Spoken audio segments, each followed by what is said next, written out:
Okay, अस्सलाम वालेकुम everyone. One of our student ने एक क्वेश्चन किया था कि सर ये वाला सवाल मुझे समझ में नहीं आ रहा। तो आई थॉट कि मैं एक्सप्लेन भी कर दूं और आप लोग को सॉल्व भी करके दिखा दूं। इट्स अ गुड क्वेश्चन, अच्छा सवाल है।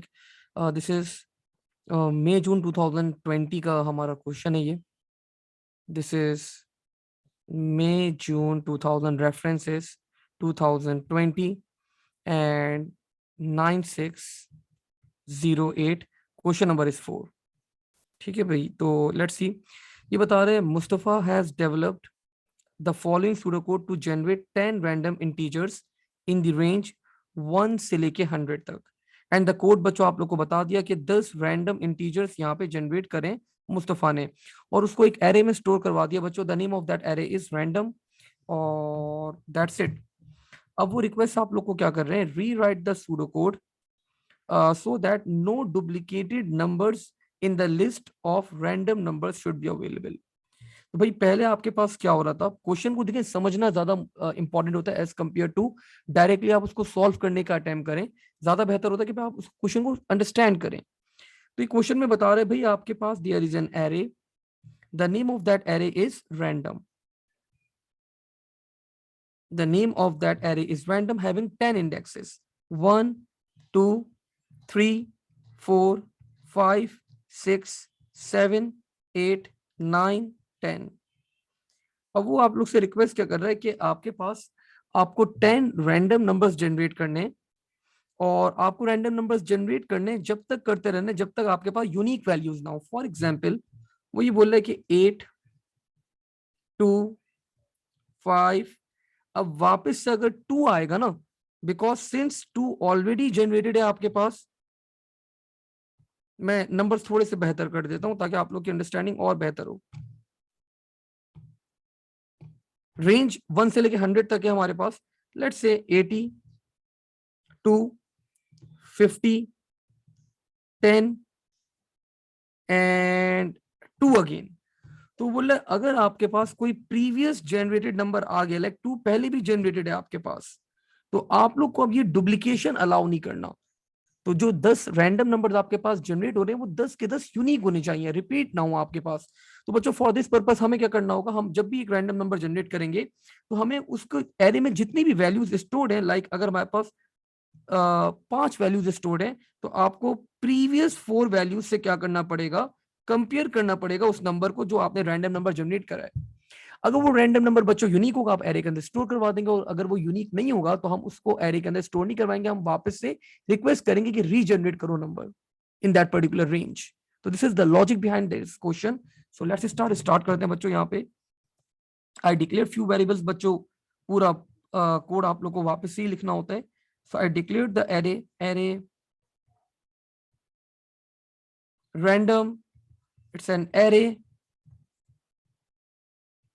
1:10 of integer. I declared few variables, declare।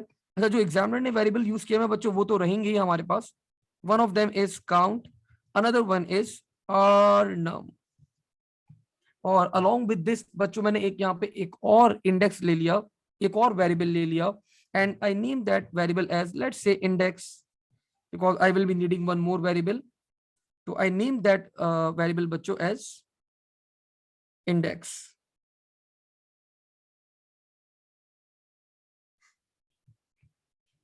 and this will be of course integer। I declared another variable bachcho, declare let's say I name that variable as unique, and I define that data type as of course boolean।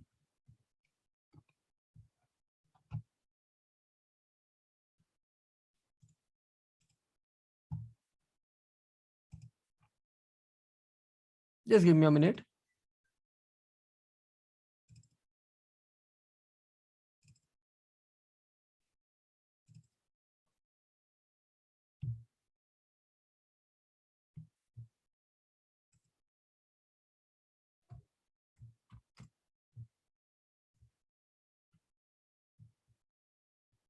हाँ, where I was। अब बच्चों मैंने यहाँ पे कुछ values generate करवा दी, मैंने यहाँ पे कुछ वैल्यूज डिक्लेयर कर दी, and what I did now, मैंने यहाँ पे बच्चों लेट्स से मैंने इंडेक्स को इनिशियलाइज करवा दिया with 1। Now I applied the logic, मैंने यहाँ पे लॉजिक अप्लाई करी, repeat and repeat until loop लगाया मैंने यहाँ पे सिंपली। और व्हाट आई डिड, मैंने यहाँ पे जो हमारा वेरिएबल था यूनिक, मैंने इसको इनिशियलाइज करवा दिया बच्चों with false. So I initialized this variable with false.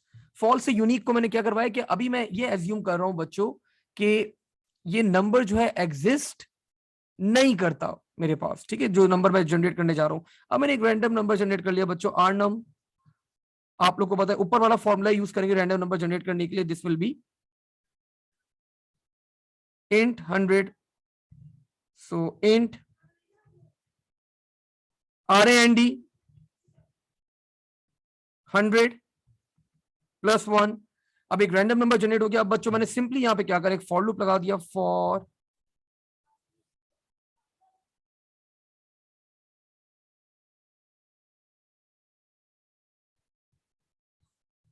Count is equals to 1 2। मुझे एक बच्चों अगर मेरे पास 10 नंबर, मैं 5th नंबर जनरेट कर रहा हूं तो मुझे 4 नंबर्स तक कंपेयर करना है, तो मैंने इसको करवा दिया इंडेक्स -1 तक चले, ठीक है। और बच्चों लूप के अंदर मैंने यहां पे कंपेयर करवा लिया। एरे का नाम क्या था, इफ रैंडम काउंट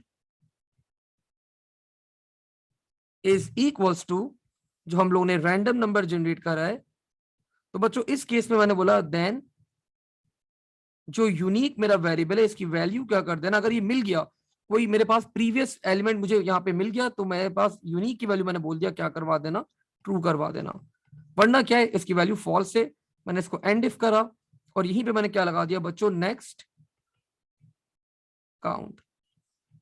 अब ये लूप चलता रहेगा चलता रहेगा चलता रहेगा, जैसे ही लूप एंड होगा बच्चों मेरे पास, अब मैंने यहाँ पे क्या करा, मैंने कंपेयर कर लिया।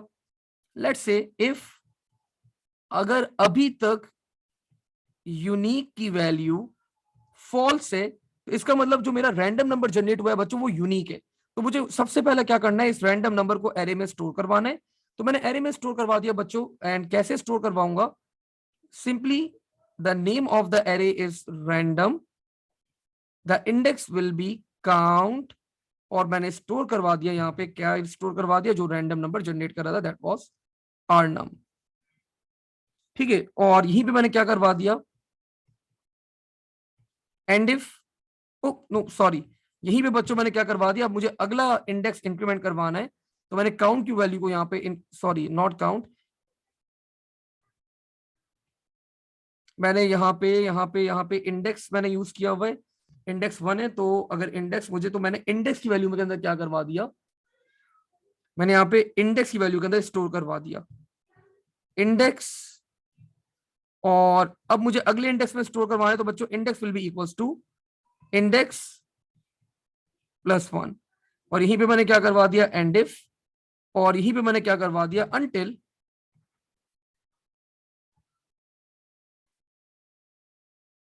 जब तक बच्चों इंडेक्स इज ग्रेटर देन 10। तो बच्चों जब तक इंडेक्स की वैल्यू हमारे पास 11 नहीं होगी, मुझे 10 तक स्टोर करवाना है, जब तक इंडेक्स की वैल्यू 11 नहीं होगी, कंडीशन ट्रू नहीं होगी, मेरा लूप चलता रहेगा। अब मैं आपको क्या करता हूं, मैं कुछ रैंडम वैल्यूज स्टोर करके दिखा देता हूं ताकि आप लोगों का और फर्दर कॉन्सेप्ट क्लियर हो जाए। Let's say the first value मेरे पास जो रैंडम नंबर की जनरेट हुई बच्चों, that was the value of index is 1। मैंने यहाँ पे यूनिक को क्या करवा दिया, फॉल्स, यहाँ पे नोट करता रहता हूँ ताकि आप लोग को कॉन्सेप्ट क्लियर रहे। This is index and this is unique. तो यूनिक की वैल्यू क्या है भाई मेरे पास, फॉल्स, और इंडेक्स क्या है 1। मैंने रैंडम नंबर जनरेट करा बच्चों, let's say the random number that was generated was 80। अब बच्चों मैंने यहाँ पे बोला for count is equals to 1 to index -1, तो the value of index is अभी 1 है, 1 - 1 क्या हो जाएगी, 0। तो मैं यहाँ पे रिक्वेस्ट कर रहा हूं कि मेरा फॉर लूप चले यहाँ पे 1 से लेके कहां तक चले, 0 तक। तो बच्चों ये तो पॉसिबल ही नहीं है, तो मेरा फॉर लूप क्या होगा, फॉरन क्या हो जाएगा, एंड हो जाएगा। मेरा फॉर लूप एंड हुआ, मैंने यहाँ पे चेक करा, unique is equal to false, yes the value of unique is false. तो बच्चों मैंने बोला इंडेक्स, फर्स्ट इंडेक्स पे क्या स्टोर करवा देना, फर्स्ट इंडेक्स पे मेरे पास स्टोर करवा दो मेरा रैंडम नंबर दैट वाज 80। तो मेरे पास पहले इंडेक्स पे क्या स्टोर हो जाएगा, यहाँ पे 80 स्टोर हो गया। और मैंने बोला अब इंडेक्स वैल्यू क्या करवा दो, 2 करवा दो। अंटिल बच्चों मैंने यहाँ पे कंपेयर करा 2 इज ग्रेटर देन 10, कंडीशन क्या है फॉल्स। आपको पता है फॉल्स के ऊपर आपका लूप चलता है। आप वापस से ऊपर गए, अब वापस से रिपीट के पास आ गए। अब आपने यूनिक को वापस से फॉल्स करवा दिया। अब आपने यहाँ पे क्या करा, अब आपने बोला कि for count is equal to 1 to index minus 1। तो इंडेक्स की वैल्यू क्या है हमारे पास 2, तो 2 माइनस 1 1। तो अब आपका ये लूप चलेगा 1 to 1 चलेगा। अब दिस टाइम लेट्स एज्यूम बच्चों जो रैंडम नंबर जनरेट हुआ है ना हमारे पास दैट इज 20 हो गया जनरेट। मैंने यहाँ पे क्या करा, अब मेरे पास मैंने यहाँ पे कंपेयर करा, पहले इंडेक्स पे क्या रखा हुआ है मेरे पास 80। मैंने कंपेयर करा 80 is equal to 20, condition is false. तो बच्चों यहाँ पे एंड इफ हो गया। अब एक ही दफा लूप चल रहा था, लूप एंड, यूनिक की वैल्यू फॉल्स है। मैंने बच्चों रैंडम नंबर सेकंड इंडेक्स में स्टोर करवा दिया दैट वाज 20 स्टोर हो गया। और इंडेक्स वैल्यू क्या हो गई, अब 3 हो गई। अब बच्चों मैंने वापस से कंपेयर किया, ऊपर गया, मैंने एक और रैंडम नंबर जनरेट करा, लेट्स से दिस टाइम 5। 5 बच्चों क्या हो जाएगा आपके पास यहाँ पे स्टोर हो जाएगा, यूनिक फॉल्स रहेगा। अब इंडेक्स वैल्यू क्या हो जाएगी 4। अब बच्चों जब मैंने फोर्थ नंबर जनरेट किया, लेट्स एज्यूम कि वो वापस से 20 आ गया, वापस से क्या हो गया 20 हो गया। अब चलो वापस से यूनिक की वैल्यू क्या हो गई भाई फॉल्स, रैंडम नंबर की वैल्यू क्या है वापस से 20 आ गई। अब बच्चों इंडेक्स की वैल्यू क्या है 4, तो ये 1 से लेके कहां तक चलेगा, 3 तक चलेगा। 1 से लेके कहां तक चलेगा, 3 तक चलेगा। अब मैंने यहाँ पे क्या करा, काउंट की वैल्यू क्या है पहले 1 है, तो मैंने 1 पे क्या रखा हुआ है 80। मैंने कंपेयर करा 80 इज इक्वल टू 20, कंडीशन क्या है मेरे पास फॉल्स, एंड इफ ऊपर आ गया। अब काउंट की वैल्यू क्या हो जाएगी 2, 2 पे क्या रखा हुआ है 20। मैंने कंपेयर किया 20 is equal to 20, condition true हो गई, वैल्यू क्या हो जाएगी यूनिक की ट्रू हो गई। तो यूनिक की वैल्यू हो गई मेरे पास ट्रू। मैं ऊपर गया बच्चों वापस से, अब थर्ड वैल्यू मैंने कंपेयर करी दैट वाज 3। थर्ड इंडेक्स पे क्या रखा हुआ था 5 इज इक्वल टू 20, कंडीशन क्या है मेरे पास फॉल्स, एंड इफ मेरा लूप एंड हो गया 1 से लेके 3 तक चलने के बाद। मैंने यहाँ पे कंपेयर करा बच्चों, true is equal to false, condition क्या है फॉल्स, मैंने एंड इफ करवा दिया। अब देखिए जो मेरा रैंडम नंबर जनरेट हुआ था 20, वो मैंने एरे के इंडेक्स के अंदर स्टोर नहीं करवाया। और मैं वापस से क्या हुआ, वापस से मेरा लूप चला, मैंने वापस से unique number random number generate करा, यूनिक को मैंने फॉल्स करवाया, वापस से एक रैंडम नंबर जनरेट किया, वापस से मैंने यही लूप वापस से आइट्रेट करवाया। तो जब तक वो एक यूनिक वैल्यू जनरेट नहीं करेगा बच्चों, तो मैं उसको एरे के अंदर स्टोर नहीं करवाऊंगा। This was the logic behind, examiner is awarding you 6 marks for this question. I hope आप लोग को ये चीज समझ में आ गई होगी। Thank you. अगर इसी तरह की कोई और भी फर्दर आप लोग को क्वेश्चन इरिटेट कर रहे हो, तंग कर रहे हो, तो feel free to ask. Thank you. अल्लाह हाफिज, टेक केयर।